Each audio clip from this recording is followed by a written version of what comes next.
여러분 안녕하세요. 한절 묵상입니다. 또 월요일이 되었습니다.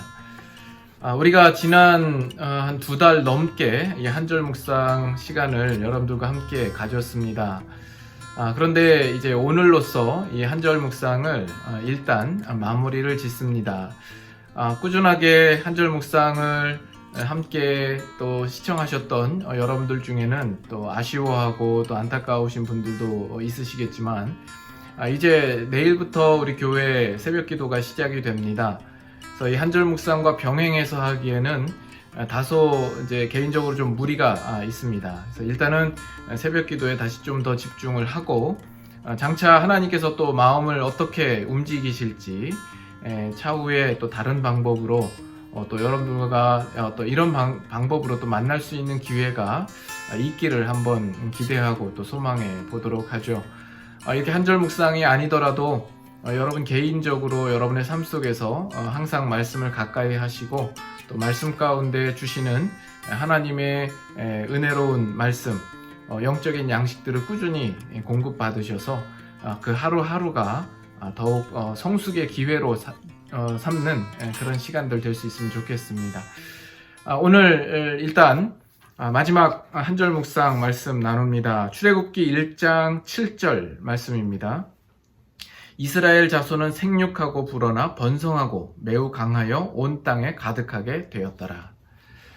하나님이 천지를 창조하셨을 때 인류에게 목적하셨고 또 명령하셨던 것이 있죠. 그것이 뭐냐면 생육하고 번성하라, 땅에 충만하라 하는 내용입니다.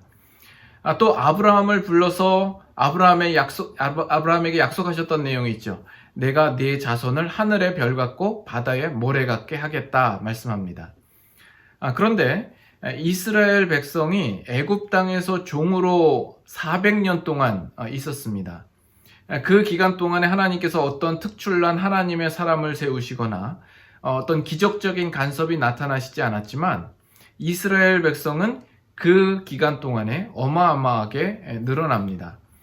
누가 이스라엘 백성을 그렇게 키웠냐 하면 애굽이 키웁니다. 하나님을 모르는 백성이 하나님의 백성을 키우고 보호하고 하나님이 하시고자 하는 그 일에 결정적으로 큰 도움을 주었다 하는 겁니다. 저는 이것이 신기하고 재미있게 보여집니다. 우리는 이 세상을 보는 눈에 있어서 보다 믿음의 눈과 보다 깊고 높은 하나님의 지혜와 통치에 대한 이해를 가지고 봐야 할 겁니다. 지금 이스라엘이 애굽 땅에서 지내는 동안에도 그 시간들이 결코 무의미한 시간들이 아니었다 하는 겁니다. 하나님 목적에 가깝도록 다가가고 있었던 시간이었습니다.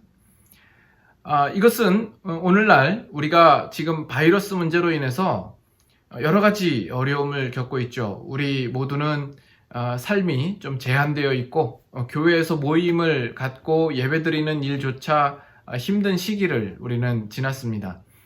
그 시간들이 우리에게 손해가 되고 후퇴가 되고 무의미한 시간처럼 보일지 모르지만 사실은 하나님께서 우리를 그 목적에 가깝도록 인도하심이 그 기간 동안에도 항상 있었다라는 것입니다. 우리로 하여금 그 믿음을 갖게 하는 구절이요 또 사건인 것이죠. 우리의 일상생활도 마찬가지입니다. 우리는 그냥 매일 같은 자리를 맴도는 것 같아 보여요. 죄짓고 회개하고 죄짓고 회개하고 그러는 것 같지만 뜻밖에도 우리는 잘하고 있는 겁니다. 단순히 더러워졌다가 깨끗해졌다가 하는 것이 아니라 더 깊이 하나님을 아는 일과 죄성에 대한 이해와 자신의 못난 것에 대한 깨달음과 주님을 향한 항복에 가까이 가고 있는 겁니다. 더 깊고 더 진지하고 더 놀랍고 더 겸손하고 더 믿음에 서서 하나님만 바라고 하나님만 의지하는 사람으로 커가고 있는 것이죠. 그래서 갖는 믿음은 하나님의 자녀라면 아무도 방치되어 있거나 헛된 쳇바퀴를 도는 인생은 없다라는 점입니다. 우리가 나이를 잊었거나 또는 나이를 세거나 말거나 잠을 자거나 말거나 떡국을 먹었거나 말거나 나이를 먹듯이 하나님의 백성의 구원이 이미 시작되었다면 우리의 인생은 우리의 의지와 상황과 상관없이 커가고 또 완성의 자리로 나아가게 되더라는 것입니다.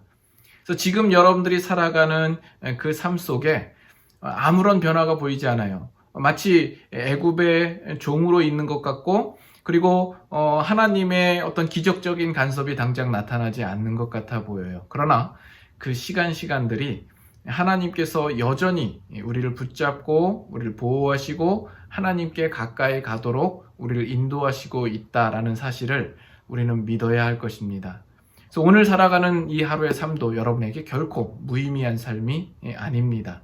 우리가 하나님을 기억하고 우리의 주어진 삶을 우리가 성실히 살아갈 때 그 마지막에는 하나님께서 목적하셨던 그 놀라운 결과들과 열매들을 볼 수 있는 날이 있을 것입니다. 오늘 하루도 승리하실 수 있기를 바랍니다.